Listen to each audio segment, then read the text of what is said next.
Ayan, meron tayong bagong telepono.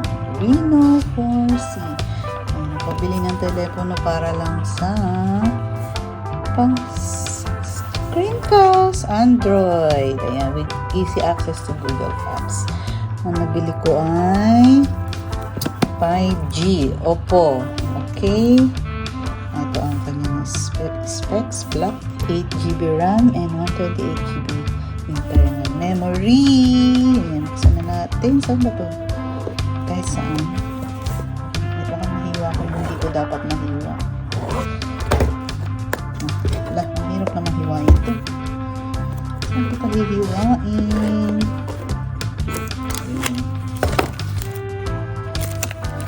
Order ko ito sa Amazon last Friday. Tapos dumating siya.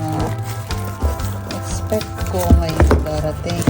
So, dumating siya noong Monday. And then, paano ba ito? Ayun. Ayan. Na Oppo. Ang telepono na magalang. Char. Da-da-da-da. Okay, ang dami ng balot Fairview, Quezon City. Ang ganda ng box niya. Reno 4. Diba? Ayan, malaki. Malaki pala to. OMG! Ay, ganda. Ang ganda, oh. Black yung likod niya. So, parang blue. Ano, ang ganda. Black ba talaga to? Sabihin nyo, black ba yan? Blue yan eh. Ang ganda niya. Pero, plastic or glass? Plastic siguro. Ayan. Ay, naku, meron na agad fingerprints ko. Pasensya na. Tapos, meron pa siyang free na case. Saka free na, yung pin. Saka yung instruction kung paano gamitin. Actually, this is my first time na mag-Android since 2015? 2015 ang last time na nag-Android ako ng Samsung na madaling uminit. Eto, ang ganda oh. Tapos since then for Apple na, for iPhone na.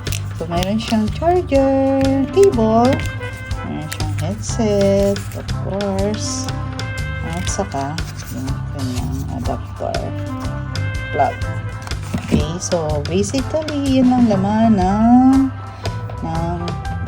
ating, actually magaan lang siya, magaan kumpara sa iPhone. Sana yung iPhone ko. So ngayon, 3 na yung telepono ko, pero yung isa kasi iPhone ko versus sa iPhone ko, iPhone 12.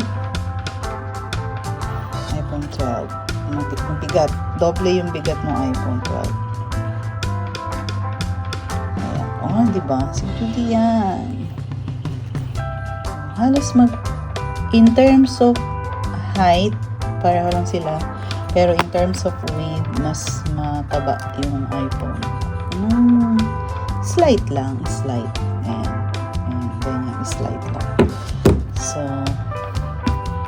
i-charge muna siguro natin to. Hindi ko alam.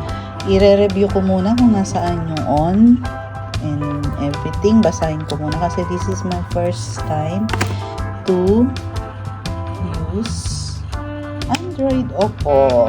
Ang ganda. Ayan, di ba? Ang ganda niya. Oppo Reno. Okay. I-on ko muna siya.